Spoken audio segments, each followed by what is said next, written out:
তোমার বুকের উপর দিয়ে বুক ফুলিয়ে চলেছে, এখন এরা তোমার গর্তের মধ্যে আসছে। হে কবর, এই মানুষগুলা কখনো ইসলাম মানতে চায় না, আমি আল্লাহকে মানতে চাই নাই। হে কবর, তোমার যা মনে চাই তুমি মানুষটার সাথে সেই আচরণ করতে পারো। তখন কবর আল্লাহর পারমিশন পেয়ে, হাদিস শরীফের মধ্যে আসছে, কবরটা এত তীক্ষ্ণ হয়ে যাবে, এত রাগান্বিত হয়ে যাবে, ওই না পারবার বান্দাকে আল্লাহ রাব্বুল আলামিন নির্দেশ পালন করে কবর এমন যাবে ডান পাশে মাটি দিয়ে বাম পাশে চাপ দেওয়া হবে। হাদিসের মধ্যে আসছে ডান পাশের হাড্ডিগুলা বাম পাশের মধ্যে চলে যাবে। তারা দুনিয়া থাকা অবস্থা আল্লাহ বিরুদ্ধাচরণ করেছে, আল্লাহ নাফরমানি করেছে, ইসলাম মানতেছে না, কত দাপট দেখিয়েছে।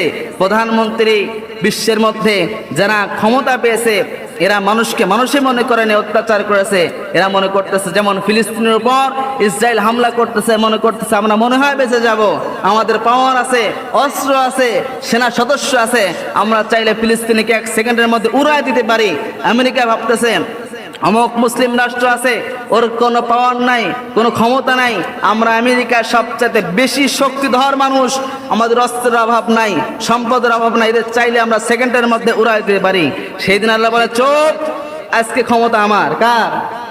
আল্লাহ খবরদার, কোন ক্ষমতাশীল আমাকে যারা মানো একটা কথা বলার সাহস তোদের আজ নাই, আজ আমি যেটা বলবো সেইটাই হবে সেই দিন। আল্লাহ এক ধমকে মানুষ থরথর করে কাঁপা শুরু করবে, কোনো আওয়াজ নাই, কোনো শব্দ নাই।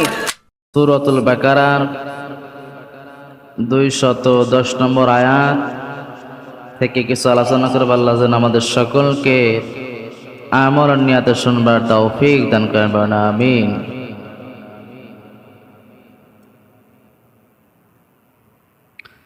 বিসমিল্লাহির রহমানির রহিম।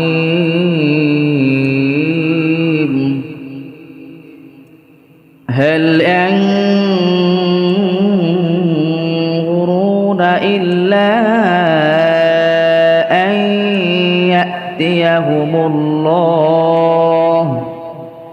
يأتيهم الله في ظلول من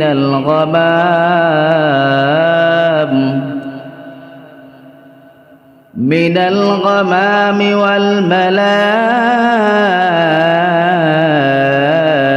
والملائكة وقضي الأمر وإلى الله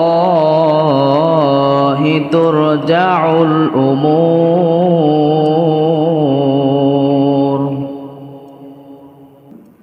এরা অপেক্ষায় থাকে কখন আল্লাহ রাব্বুল আলামিন এদেরকে বিচার করবেন, বিচারে বসাবেন আল্লাহ রাব্বুল আলামিন তাদেরকে, এবং যালালিম মিনাল গামাম, এবং সেই বিচারটা আল্লাহ কখন ছায়া মালার মতে সেদেরকে বিচার অতি দ্রুত বিচার কার্য করবেন। আল মালাইকা, এবং সেখানে ফেরেশতারাও উপস্থিত থাকবেন। আল্লাহ রাব্বুল আলামিন এখানে বলতেছেন যে কিছু কিছু মানুষ আছে, কিছু কিছু মানুষ কারা, যারা ইসলাম মানতে চায় না, কোরআন মানতে চায় না, আল্লাহর বিধান মানতে চায় না, নামাজ পড়তে চায় না, রোজা রাখতে চায় না। এরা মনে করতেছে আল্লাহ রাব্বুল আলামিন তো আমাদের সকলকে একদিন বিচারের কার্য পরিচালনা করবে, একদিন বিচারের কাজ করে আমাদের সকলকে একদিন দাঁড়ানো লাগবে। আল্লাহ সেই দিন আমাদের সামনে আসবেন, এসে দ্রুত বিচার কার্য পরিচালনা করবে, এবং সেই দিন আল্লাহ কি করবেন? মীমাংসা করে দিবেন। তার মানে আল্লাহ সেই দিন, আমরা শুনেছি আল্লাহ রাব্বুল আলামিন সেই দিন রহমান নাম রসুলা করে বান্দাদের মাফ করে দিবেন। তো ওই নাফরমান বান্দাদের ইসলাম মানতে চায় না, কোরআন মানতে চায় না, আল্লাহর বিধান মানতে চায় না। এরা মনে করতেছে যে আল্লাহ অতি দ্রুত বিচার কার্য পরিচালনা করবেন, করার পর আল্লাহ সেই দিন দেখবেন যে বান্দাকে এত গুনাহ করছে, এত নাফরমানি করছে, আজকে তাদের শাস্তি না দিয়ে এদের মীমাংসিত করে দিয়ে জান্নাতে দিয়ে দেয়। এদের ধারণা এইটা। কাদের ধারণা? যারা শয়তানকে অনুসরণ করে, যারা শয়তানের পথে চলে, ইসলাম মানতে চায় না, কোরআন মানতে চায় না, এদের বুক ভরা এইটাই আশা যে আল্লাহ বিচার কার্য পরিচালনা করবেন, তবে সেটা সহজভাবে সবাইকে আল্লাহ মীমাংসিত করে দেবেন, যাতে সেদিন সবাই মুক্তি পেয়ে যায়। এদের ধারণা এইটা। একদল মানুষ সমাজের মধ্যে আছে না, যারা বলে নামাজ কালাম পরে কি হয়, মরে গেলে তো সব ছাই হয়ে যাবে, আর আল্লাহ তো রহমান দয়াবান আল্লাহ, তিনি আমাদের মাফ করবেন না তো করবেন কাদের? ওনাদের আমি মাঝে মাঝে এমন মানুষের বক্তব্য শুনে অনেকে বলেন যে পৃথিবীতে 700-800 কোটি মানুষ, এর মধ্যে 150 কোটি মুসলমান, বাদ বাকি সবাই বিধর্মী। তো উনি বলতেছেন যে যেহেতু অধিকাংশ ইহুদি খ্রিস্টান বৌদ্ধ নাসারা ইসলাম বিদ্বেষী শক্তি এরা বড়, অতএব আল্লাহ আমরা সামান্য 150 কোটি মুসলমান, আল্লাহ তো সবসময় জান্নাতকে আল্লাহ ভরবেন, তো সবাই তো যদি জাহান্নামে চলে যায়, তার মানে জানা মানে 550 কোটি এরা তো সবাই বিনা হিসেবে জাহান্নামী। কারণ এরা কেউ ইহুদি, কেউ নাসারা, কেউ বৌদ্ধ, কেউ খ্রিস্টান, কেউ ইসলাম বিদ্বেষী, কেউ আল্লাহকে মানে না, কেউ নবীকে মানে না। এরা তো স্পষ্ট বোঝা যাচ্ছে যারা ইসলাম মানে না, ইসলাম ধর্মের বিপরীতে যারা, এরা সবাই বিনা হিসেবে জাহান্নামী, এদের কোনো হিসাব হবে না। তো ওদের বক্তব্য যে আমরা সামান্য 150 কোটি মুসলমান, আল্লাহ আমাদের যে জান্নাতে না দেয় তো জান্নাতে ভরবেই না। আর ওরা তো এমনি প্রচুর, ওরা হচ্ছে 550 কোটি, তো এদের তো জাহান্নাম অটোমেটিক ভরে যাবে। তাহলে আমাদের আল্লাহ উপায় টুপায় না পেয়ে নামাজ দেখবে না, কিরা নামাজ পড়ছে, কিরা পর্দা করছে, কিরা ইসলাম মানছে না, ওটা দেখবে না। আল্লাহ বলবে যাও মীমাংসা করে দিলাম, তোমরা সবাই জান্নাতে চলে যাও। এদের ধারণা এটা। এবার আসেন আল্লাহ রাব্বুল আলামিন যে আয়াতে কারিমা এখানে নাযিল করেছেন, আয়াতের মাধ্যমে মানুষকে বোঝাতে চাই, বান্দারা তোমরা মনে করতে যারা ইসলাম মানতে চাও না, কোরআন মানতে চাও না, আল্লাহর হুকুম মানতে চাও না, নামাজ পড়তে চাও না, রোজা রাখতে চাও না, কিন্তু তোমরা ইসলামের পরিপূর্ণ বিধান না মেনেও সহজে জান্নাতে চলে যাইতে যাও। বক্তা সাহেব ওয়াজের ময়দানে ওঠে, যেখানে সামনে শ্রোতা লক্ষ লক্ষ শ্রোতা, সবাই নামাজ পড়ে না, সবাই ইসলাম মানে না, ওই মানুষদের মধ্যে কেউ নামাজ পড়ছে, কেউ রোজা রাখছে, কেউ নামাজ ছেড়ে দিয়েছে, কেউ এমন মাহফিলের মধ্যে এমন মানুষ আছে যারা সারা জীবন সুদের সাথে জড়িত, ঘুষের সাথে জড়িত, জেনা ব্যভিচারের মধ্যে লিপ্ত আছে। ওই মাহফিলের মধ্যে এমন মানুষ আছে যারা জীবনেও নামাজের ধারে কাছেও যায় না, যারা আল্লাহকে পরিপূর্ণ বিশ্বাস করে না, নবীকে শ্রেষ্ঠ হিসেবে যারা সবাই পরিপূর্ণ মানে না। মাহফিলের মধ্যে সব ধরনের মানুষ থাকে না বলেন? একটা মাহফিলের মধ্যে নামাজি মানুষও থাকে, বেনামাজি মানুষও থাকে, সুদখোর মানুষও থাকে, ঘুষখোর মানুষও থাকে, জেনাখোর মানুষও থাকে, আল্লাহকে মানতে চায় না এমনও মানুষ থাকে। এই মানুষগুলাকে যখন বক্তা সাহেব বলে আপনারা জান্নাতে যেতে চান, কারা কারা হাত তোলেন, বলেন যারা নামাজ পড়তে চায় না, যারা আল্লাহকে মানতে চায় না, যারা রাসূলের সুন্নাতকে আঁকড়ে ধরতে চায় না, যারা পর্দা করতে চায় না, যারা সুদখোর, ঘুষখোর, জেনাখোর, আল্লাহর প্রতিটা বিধান যারা অমান্য করছে, এরাকে সেই দিন হাত না তুলে বসে থাকে না, সবাই হাত তুলে বলেন। বক্তা সাহেব বলতেছে আপনারা জান্নাতে যেতে কারা কারা হাত তোলেন? ওখানে মানুষ আছে কত লক্ষ লক্ষ শ্রোতা আছে, ওর মধ্যে অসংখ্য মানুষ আছে যারা সুদের সাথে জড়িত, ঘুষের সাথে জড়িত, জেনাখোর, মদখোর, ইয়াবাখোর, অসংখ্য আছে না নাই বলেন? তো বক্তা সাহেব বলতেছে জান্নাতে যেতে চান কারা কারা? কেউ কি হাত তোলা বাদ দেয়? সবাই তোলে। অথচ তারাও জানে যে ইসলাম পরিপূর্ণ না মানলে জান্নাতে যাওয়া যাবে না, সুদ খাওয়া অবস্থায় জান্নাতে যাওয়া যাবে না, ঘুষ খাওয়া বান্দা জান্নাতে প্রবেশ করতে পারবে না, জেনাখোর বান্দা জান্নাতে প্রবেশ করতে পারে। এরা জানে, এরপর কি করতেছে? হাত তুলতেছে। ওই মানুষগুলোর ধারণা কি যে আল্লাহ তো সেই দিন বিচার কার্য পরিচালনা করবেন, তো আমরা তো নামে তো মুসলমান আছি, আল্লাহ আমাদের জান্নাত দিবে না, দিবে কাদের? এদের সম্পর্কে আল্লাহ সতর্কবাণী দিয়ে বলতেছেন, হে বান্দাগণ খবরদার এই আশা করো না কিয়ামতের ময়দানে আল্লাহ তোমাদের বিচার করবেন কি করবেন না। আয়াতের ব্যাখ্যায় তাফসীরের মধ্যে একটা হাদিস টেনেছেন। হযরত আয়েশা আবু হুরায়রা রাদিয়াল্লাহু তাআলা বর্ণনা করেন, রাসূল সাল্লাল্লাহু আলাইহি সাল্লাম ইরশাদ করেছেন, মানুষ যখন দুনিয়া ছেড়ে বিদায় হয়ে চলে যাবে, যেই মানুষগুলো নেক আমল করবে, গুনাহগুলো যেই মানুষগুলো ছেড়ে দিবে, এক দুই দল মানুষ হবে কবরের মধ্যে। একদল মানুষ যাবে যারা সারা জীবন আল্লাহকে আল্লাহ বলে মেনে নিয়েছে, নবীকে নবী বলে মেনে নিয়েছে, এরা সারা জীবন ইসলামের পূর্ণ বিধান পালন করেছে। এই মানুষগুলো কবরের মধ্যে যাবে। আর যারা জীবনও নামাজের দ্বারা কাছেও চায় না, ইসলাম মানতেও চায় না, পর্দা করতে চায় না, নামাজ পড়তে চায় না, ইসলামের পরিপূর্ণ বিধান মানতে চায় না, সারা জীবন ঘুষখোর সুদখোর মিথ্যা কথা বলা পরনিন্দা পরচর্চা করে কবরের মধ্যে চলে গিয়েছে। আল্লাহ রাব্বুল আলামিন কবরেই দুই দল মানুষের শাস্তি দুই রকম নির্ধারণ করে দিয়েছে। যারা দুনিয়ায় থাকা অবস্থায় নেক আমল করে জান্নাতে যাবে, যারা দুনিয়ায় ভালো ভালো কাজ করে কবরের মধ্যে যাবে, এদেরকে আল্লাহ রাব্বুল আলামিন কবরটা জান্নাতের বাগান বানায় দিবেন। আর যারা দুনিয়ায় থাকা অবস্থায় নাফরমান নির্লজ্জ বেহায়াপনা করে বেড়াবে, নামাজ পড়তে চায় না, রোজা রাখতে চায় না, পর্দা করতে চায় না, সুদখোর ঘুষখোর জেনাখোর পরনিন্দা পরচর্চার মধ্যে লিপ্ত থাকে, এই মানুষগুলো কবরের মধ্যে যাবে। তবে যারা ভালো মানুষ সৎ কাজ করে এর জন্য আল্লাহ কবরটা জান্নাতের বাগান বানায় দিবেন। আর যারা সারা জীবন অন্যায়গুলো করে বেড়াইছে, আর আয়াতের মধ্যে বা হাদিসের মধ্যে আসছে আল্লাহ রাব্বুল আলামিন কবরকে বলবে, কবরের মাটি তোমাকে পারমিশন দিয়ে দিলাম, এরা দুনিয়ায় থাকা অবস্থা তোমার বুকের উপর দিয়ে হেঁটে হেঁটে চলেছে, তোমার বুকের উপর দিয়ে বুক ফুলিয়ে চলেছে, এখন এরা তোমার গর্তের মধ্যে আসছে। হে কবর, এই মানুষগুলা কখনো ইসলাম মানতে চায় না, আমি আল্লাহকে মানতে চাই নাই। হে কবর, তোমার যা মনে চাই তুমি মানুষটার সাথে সেই আচরণ করতে পারো। তখন কবর আল্লাহর পারমিশন পেয়ে, হাদিস শরীফের মধ্যে আসছে, কবরটা এত তীক্ষ্ণ হয়ে যাবে, এত রাগান্বিত হয়ে যাবে, ওই না পারবার বান্দাকে আল্লাহ রাব্বুল আলামিন নির্দেশ পালন করে কবর এমন যাবে ডান পাশে মাটি দিয়ে বাম পাশে চাপ দেওয়া হবে। হাদিসের মধ্যে আসছে ডান পাশের হাড্ডিগুলা বাম পাশের মধ্যে চলে যাবে, এরকম করে কবরটা জাহান্নামের বাগান হয়ে যাবে। রাসূল সাল্লাল্লাহু আলাইহি ওয়াসাল্লাম হাদিসের মধ্যে বলছেন, এরকম বান্দা কবর জগৎ পার হওয়ার পর আল্লাহ বিচার কার্য পরিচালনা করবেন, কিয়ামত হয়ে যাবে, সিংহায় ফুৎকার দেওয়া হবে, সমস্ত মানুষকে আল্লাহ একত্রবদ্ধ করবেন। পৃথিবীর সৃষ্টি থেকে আদম আলাইহিস সালাম থেকে শুরু করে কিয়ামত পর্যন্ত যত মানুষ দুনিয়ার বুকে আসছে, ওই কিয়ামত হওয়ার পর সমস্ত মানুষকে আল্লাহ একত্রিত করবেন, এক জায়গায় করবেন।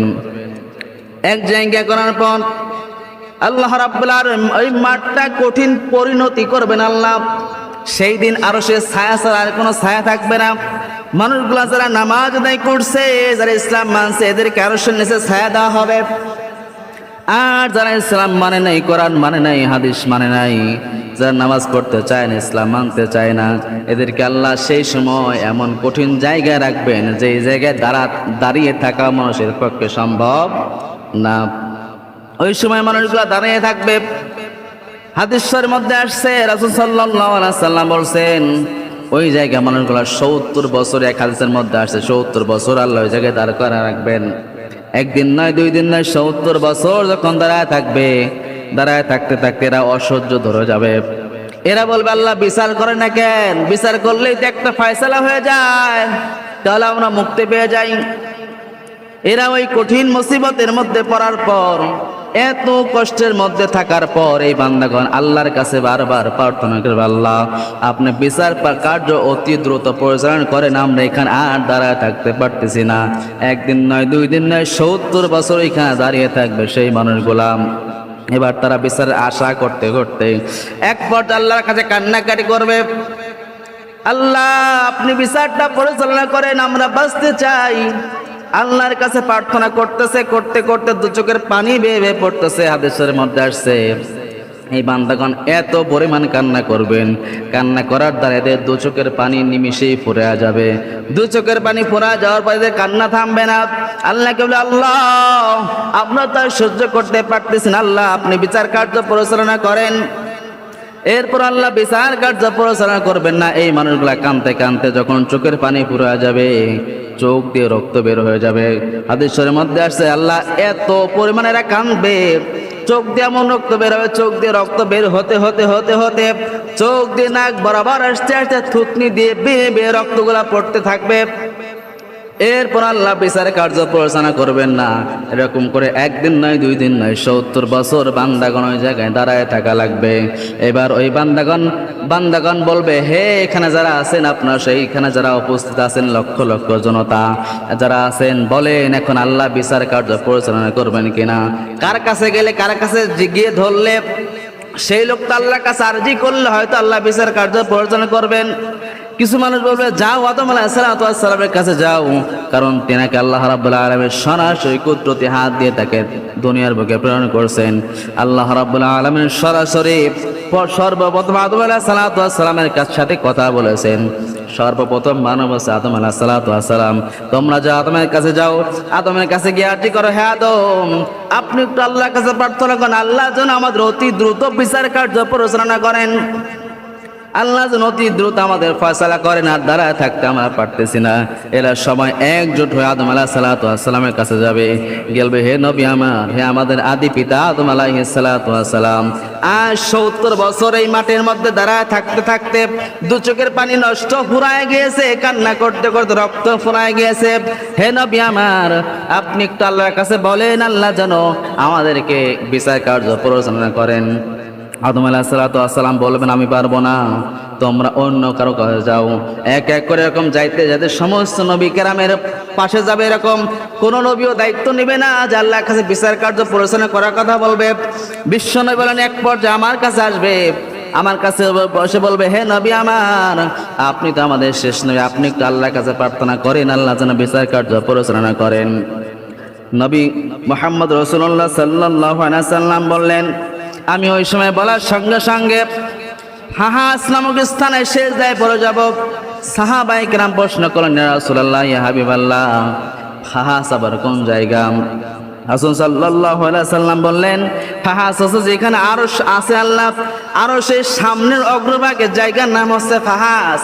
ফাহাসের এখানে যে আমি সিজদায় পড়ে যাব, একজন ফেরেশতা এসে আমার বাহু ধরে আমাকে সামনে করে উঁচা করে ধরবেন, আমাকে সিজদা থেকে মাথা উঠাবেন, ওটাই বলবে হে নবী আমার, আল্লাহ রাব্বুল আলামিন এখন আপনি আল্লাহর কাছে যেটা চাইবেন সেইটাই পাইবেন। আল্লাহর কাছে আপনার কি আবদান আল্লাহর কাছে বলেন, আল্লাহর কাছে আল্লাহ বলবেন হে আমার নবী আমার বন্ধু বলেন আপনার কি আশা, আপনার অবস্থা কি, আপনার এখন কি করতে মনে চায়? নবী সাল্লাল্লাহু আলাইহি সাল্লাম বলছেন আল্লাহ যদিও জানেন আমি এখন কি করতে চাই, আল্লাহর কাছে কি প্রার্থনা করতে চাই আল্লাহ যদিও জানেন, কিন্তু আল্লাহ বলতেছেন হে নবী আমার আপনি আমার কাছে কি চান বলেন। বিশ্ব নবী জনাব মুহাম্মদ রাসূলুল্লাহ সাল্লাল্লাহু আলাইহি সাল্লাম বলছেন আল্লাহ আপনি দুনিয়া থাকা অবস্থায় ওয়াদা করেছিলেন যে কিয়ামতের ময়দানে বিচার পরিচালনা করার সময় আপনি আমার উম্মতদের সুপারিশ করার জন্য আপনি আমাকে সম্পূর্ণ পারমিশন দিয়ে দিবেন, সম্পূর্ণ পারমিশন দিয়ে দিবেন। এবার যখন বলার পর আল্লাহ বলবেন যাও নবী আমার আপনাকে পারমিশন দিয়ে দিলাম, আপনি যাকে মনে চায় তাকে জান্নাতে নিয়ে যান, যাকে মনে চায় আপনি তাকেই ধরে ধরে জান্নাতে নিতে পারেন। মুহাম্মদ রাসূলুল্লাহ সাল্লাল্লাহু আলাইহি সাল্লাম খুশিতে আত্মহারা হয়ে যে এখানে আদম আলাইহিস সালাম থেকে শুরু করে কিয়ামত পর্যন্ত যত মানুষ এবং জিন আসছে সবাই যেই জায়গায় একত্রিত হয়ে আছে ওই একত্রিত হওয়ার জায়গায় রাসূল সাল্লাল্লাহু আলাইহি সাল্লাম চলে গেলেন, যাওয়ার পরে কাতারে শামিল হয়ে গেলেন। এবার মুহাম্মদ সাল্লাল্লাহু আলাইহি সাল্লাম মহা খুশি, আজ আমি আমার উম্মতদেরকে বিনা হিসাবে জান্নাতে টেনে টেনে নিয়ে যেতে পারবো। হঠাৎ করে আসমান থেকে এক ধরনের গর্জন আওয়াজ হয়, আওয়াজ শুনে রাসূল সাল্লাল্লাহু আলাইহি সাল্লাম সহ সমস্ত মানুষগুলা ভীত সন্তুষ্ট হয়ে যায়। হঠাৎ করে আসমান থেকে আওয়াজ আসে, আসমান থেকে প্রথম আসমানে একদল লোক তারা জমিনে অবতরণ করেন, ওই বিচার কার্য পরিচালনা হওয়ার জায়গায় অবতরণ করেন, সেইখানে ফেরেশতারা অবতরণ করেন, মানুষ অবতরণ করেন, জিনরা অবতরণ করেন। সেইখানে মানুষ সংখ্যা কত ছিল? হাদিসের মধ্যে আসছে পৃথিবীতে যত মানুষ আছে এই মানুষ চাইতে দ্বিগুণ মানুষ সেইখানে চলে আসবে প্রথম আসমান থেকে। পৃথিবীতে যত জিন আছে এই জিনের চাইতে দ্বিগুণ পরিমাণ জিন প্রথম আসমান থেকে চলে আসবে। এবার প্রথম আসমান থেকে আসার পর এই যারা পৃথিবীর মধ্যে থাকবে এরা প্রথম আসমানে মানুষ দেখে বলবে হে ভাই আমার বলো তোমাদের সাথে কি আল্লাহ আছে কিনা, কারণ আমাদের এখন বিচার দরকার, যত তাড়াতাড়ি বিচার হবে তত তাড়াতাড়ি আমরা বেঁচে যাব। এদের বড় আশা বিচার হয় না কেন, অতি দ্রুত বিচার হওয়া দরকার। কারা চায়? যারা জীবনে নামাজ পড়ে নাই, ইসলাম মানতে চায় না, এরা চায় দ্রুত যেন বিচার হয়ে যায়, এরা বড় আশা নিয়ে বসে আছে। কিন্তু প্রথম আসমানের মানুষগুলো এসে বলবে হো বান্দাগণ না আমাদের সাথে আল্লাহ নাই, তবে আল্লাহ অতি নিকটেই তোমাদের নিকট অবতরণ করবেন। এরপর তাকে দেখে দ্বিতীয় আসমানের একদল লোক চলে আসছে, ওখানেও ফেরেশতারাও আছে, জিনরাও আছে, মানুষরাও আছে। কতগুলা মানুষ আছে হাদিসের মধ্যে আসছে পৃথিবীতে যত মানুষ আছে এর চাইতে দ্বিগুণ মানুষ দ্বিতীয় আসমান থেকে এই জায়গায় জড়ো হবে, এবং যতগুলা জিন পৃথিবীর মধ্যে আছে এর চাইতে দ্বিগুণ জিন সেইখানে হাজির হয়ে যাবে। এরকম করতে করতে এক আসমান থেকে শুরু করে সব আসমানে মানুষ যখন একত্রিত হবে, তখন কত মানুষ হবে এই সময় তাদের ধারণা হয়তো এখন আল্লাহ রাব্বুল আলামিন পৃথিবীর বুকে আসবেন। হঠাৎ করে এক ধরনের মেঘের সুন্দর আবহাওয়া চলে আসবে। এই জায়গায় আল্লাহ রাব্বুল আলামিন সেটাই বলছেন, হাল ইয়ানজুরুনা ইল্লা আন ইয়াতিয়াহুমুল্লাহু ফি যুলালিম মিনাল গনাম ফি যুলুলিম মিনাল গনাম। এরা বলতেছে আল্লাহ মেঘমালার সঙ্গে আসবেন। এই যে আয়াতে আল্লাহ মেঘমালার সঙ্গে আসবেন, এত কিছু হওয়ার পর এরপর আল্লাহ আসবেন। এবার আল্লাহ মেঘমালার সঙ্গে আসবেন। আল্লাহ রাব্বুল আলামিন কুদরতি চারটা আটজন ফেরেশতারা কাঁধে করে দাঁড়ায় থাকবে। এই আটজন ফেরেশতার পা হচ্ছে সাত জমিনের নিচে। এরা এত লম্বা হয়, বলা হয়েছে এরা পৃথিবীতে এত লম্বা এরা ফেরেশতারা থাকবে। এরা পৃথিবীর বুকে যখন আসবে, পৃথিবীরা এদের কোমর পর্যন্ত হবে, পৃথিবীটা এদের কোমর পর্যন্ত হবে, আরশটা এদের কাঁধ পর্যন্ত হবে। তাহলে এরা কত বড় মানুষ! এদের জমিনটা সাত জমিনের নিচে। আল্লাহ রাব্বুল আলামিন বিচার কার্য পরিচালনা করবেন। যারা সারা জীবন গুনাহ করছে, নাফরমানি করছে, আল্লাহর বিরুদ্ধাচরণ করছে, নামাজ পড়তে চায় না, রোজা রাখতে চায় না, জিহাদ করতে চায় নাই, পর্দা করতে চায় না, এরা বড় আশা আজ কত বছর অপেক্ষা করছেন, আল্লাহ এখন বিচার কার্য পরিচালনা করবেন। বড় আশা আল্লাহ হয়তো এখন আমাদের উপরে ইহসান করবেন, দয়া করবেন। আল্লাহ হয়তো আমাদের সকলকেই মাফ করে বিনা হিসেবে জান্নাতে দিয়ে দিবেন। যারা নামাজ পড়তে চায় না, এদের মনের মধ্যে আকাঙ্ক্ষা নিয়ে আছে, বড় আশা যে সারা জীবন অন্যায় করছি, নাফরমানি করছি, হয়তো আল্লাহ এখন আমাদের ইহসান করবেন, রহমান নামের উসিলা করে হয়তো আজ আল্লাহ আমাদের মাফ করে দিবেন। এরকম ধারণা সমাজের মধ্যে আছে না? কত মানুষ নামাজ পড়তে চায় না। যদি বলা হয় জান্নাত যেতে জান কারা কারা, হাত তুলবে না। এতে যারা হাত তুলেছে জীবন নামাজ পড়ে না, এদের উদ্দেশ্য কি বলেন? যারা জীবনেও নামাজ পড়ে না, ইসলাম মানতে চায় না, পর্দা করতে চায় না, সুদখোর ঘুষখোর, যখন হুজুর বলে যে জান্নাতে যেতে চান কারা কারা, ওরা যারা হাত তুলছে এরা ওই প্রকৃতির মানুষ যারা সমাজে থাকা অবস্থায় নামাজ না পড়েও জান্নাত চায়, সুদ খেয়েও জান্নাতে যেতে চায়, ঘুষ খেয়েও জান্নাতে যেতে চায়, জিনা ব্যভিচার করেও, পরনিন্দা পরচর্চা গীবত শিকায়ত করে এরা আশা রাখে হয়তো আল্লাহ আমাকে মাফ করে দিবেন সেই দিন। এইবার আল্লাহ বিচার কার্য পরিচালনা করবেন।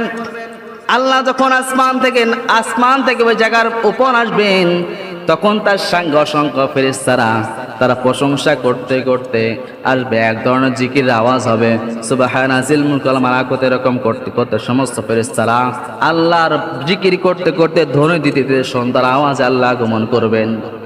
এবার আল্লাহ বিচার কার্য পরিচালনা করবেন। যারা নাফরমান গুনাহগার, এদের খুব আশা কি আল্লাহ হয়তো এখন আমাদের কি করবেন? মুক্তি দিয়ে দিবেন। আল্লাহ হয়তো এখন আমাদের দয়া মায়া করে মাফ করবেন। আল্লাহ চারবার বলবেন লিমানিল মুলকুল ইয়াউম, বলো আজকে রাজত্বটা কার? সমস্ত মানুষ এক বাক্যে বলবে একমাত্র রাজত্ব আজকে আপনার। আল্লাহ বলে বান্দারে, দুনিয়ায় থাকা অবস্থায় আমার রাজত্ব ছিল, তোদেরকে সামান্য 2 দিনের ক্ষমতা দিয়েছিলাম। 2 দিনের ক্ষমতা পেয়ে তোমরা কত অত্যাচার করেছো, কত জুলুম করেছো, ইসলাম মানতে চাও নাই, সারা জীবন ইসলামের বিরুদ্ধাচরণ করেছো। এখন ক্ষমতা একমাত্র আল্লাহর, আমি যেটা করবো সেটাই হবে। আল্লাহ বলেন লিল্লাহিল ওয়াহিদিল কাহ্হার, আল্লাহ যতগুলা নাম আছে সব চাইতে মারাত্মক নাম হচ্ছে কাহ্হার। যেই কাহ্হার নামের মধ্যে কোনো দয়া ও মায়া কিচ্ছু নাই। রহমান নামের মধ্যে দয়া ও মায়া ভরা। আমরা যে দুনিয়া বেঁচে আছি আল্লাহ রহমান নামের গুণে বেঁচে আছি। দুনিয়া তো নাফরমানি করার পর আমরা এখনো বেঁচে আছি, তার মানে আল্লাহ রহমান নামের উসিলা করে আমাদের দয়া করতেছেন, বিদায় আমরা বেঁচে আছি। আর সবচাইতে দয়াময় নাম হচ্ছে রহমান, আর সবচাইতে কর্কশ কঠিন নাম হচ্ছে কাহ্হার। সেদিন আল্লাহ রহমান নাম নেবে না, সেদিন আল্লাহ কাহ্হার রূপ ধারণ করবেন। এই কাহ্হার রূপের মধ্যে কোনো দয়া নাই, মায়া নাই। সবসময় আল্লাহ রাব্বুল আলামিন সঠিক বিচার করবেন। আল্লাহ প্রথমে বলবেন, হে পশুরা যারা আছো, যারা শিংওয়ালা পশু আর যাদের শিং নাই, তোমরা যাদের শিং নাই এদের উপর শিংওয়ালা পশুগুলা কত অত্যাচার করেছো, যাও তোমরা প্রতিশোধ নাও। যাদের কি নাই শিং নাই, আর যাদের শিং আছে, এরা কি করে? যাদের শিং নাই এদের উপর অত্যাচার করে না? সমাজের মধ্যে যাদের ক্ষমতা আছে, পাওয়ার আছে, যার পাওয়ার নাই, যার পাওয়ার আছে, এ জোর দখল করে জমি দখল করতেছে, অত্যাচার করতেছে, জুলুম করতেছে, আছে না নাই সমাজের মধ্যে? আছে না? ক্ষমতার বলে, আরে বেটা আমি এমন পদে আছি, তোর মতো মানুষকে 1 সেকেন্ড উড়াই দিতে পারি। হ্যাঁ, তুই আমাকে চিনোস, আমি অমুক দলের অমুক নেতা, আমার এক ডেকে হাজার হাজার মানুষ হয়, তোর মতো লোকে উড়াই দেবে 1 সেকেন্ডের মধ্যে, তোর বাড়ি ঘর ধ্বংস করে দেবো, তোর জমি জমা 1 সেকেন্ডের মধ্যে সব নিয়ে নেবো। আছে না এরকম মানুষ? এই মানুষগুলাকে আল্লাহ বলবে, যাও হে গরিব মানুষ, যারা অত্যাচারিত আছো, যারা তোমাদের উপর অত্যাচার করছে, তোমার এখন প্রতিশোধ নাও। তাহলে এদের অবস্থা খারাপ না ভালো বলেন?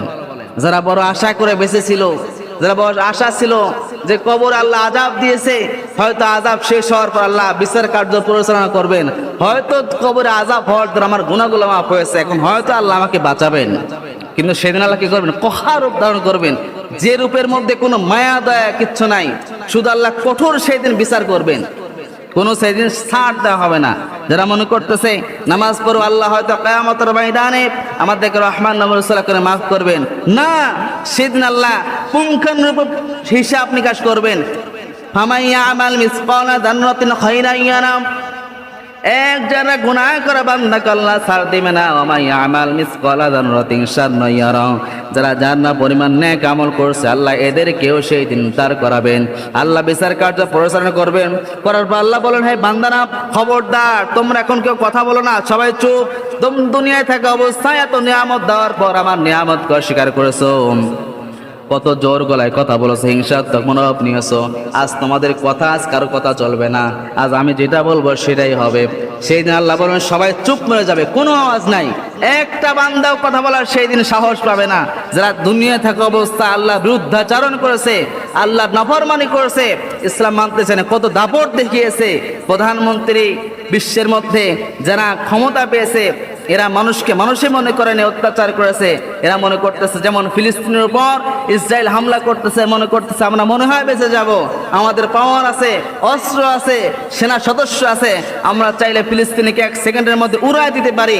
আমেরিকা ভাবতেছে অমুক মুসলিম রাষ্ট্র আছে, ওর কোনো পাওয়ার নাই, কোনো ক্ষমতা নাই, আমরা আমেরিকার সবচেয়ে বেশি শক্তিধর মানুষ, আমাদের অস্ত্রের অভাব নাই, সম্পদের অভাব নাই, এদের চাইলে আমরা সেকেন্ডের মধ্যে উড়াই দিতে পারি। সেই দিন আল্লাহ বলে, চুপ, আজকে ক্ষমতা আমার। কার?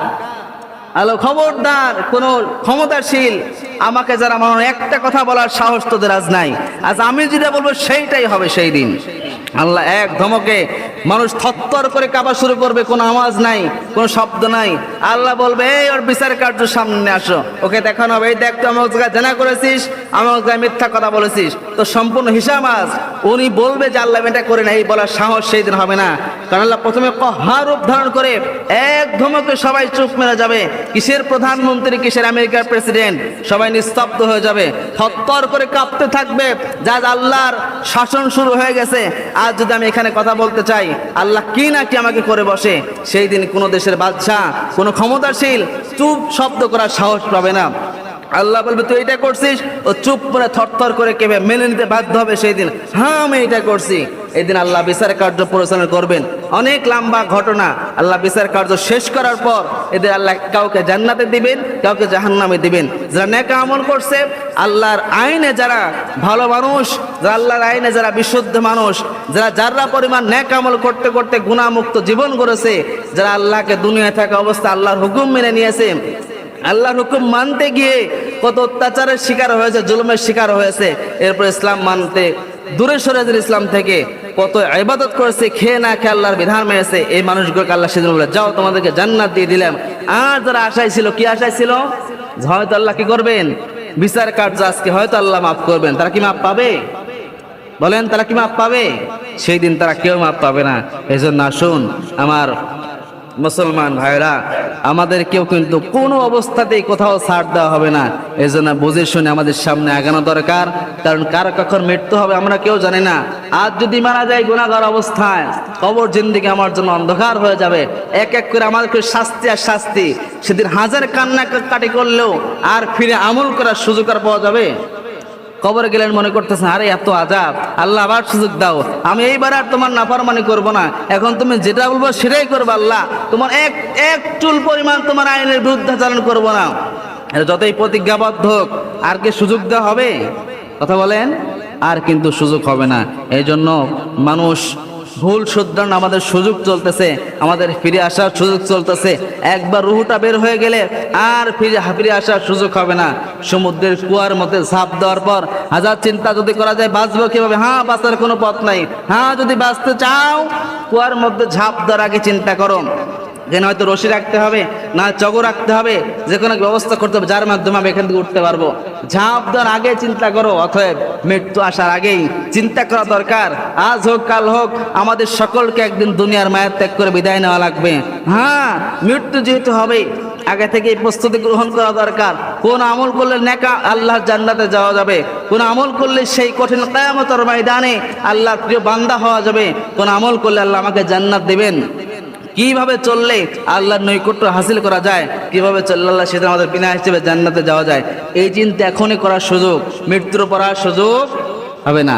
আজকে পত্রিকাতে দেখলাম ঈশ্বর দিতে কিছু মানুষ, যুব সমাজ, এরা বড় আনন্দ উল্লাস করার জন্য ঘুরতেছে, বেড়াচ্ছে আনন্দ করার জন্য। আরে জীবন আল্লাহ কত সুখ দিয়েছে, না এখন ঘুরি, না এখন যা মনে হচ্ছে তাই করি।